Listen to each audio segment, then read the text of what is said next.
கேட்டு வாங்கிக்கோ அண்ணாட்ட கேளு. கூப்பிடு. அவனை டச் பண்ணு, அப்போதான் கூப்பிடுவான். ஹரியா அவனை டச் பண்ணு.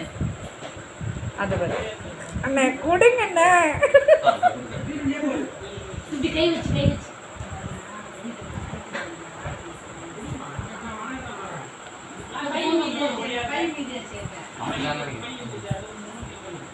இது கிடையாது, இது கிடையாது.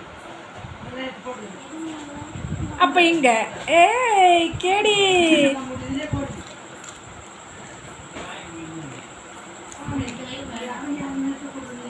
அவ்வளவுதாங்க. இல்லம்மா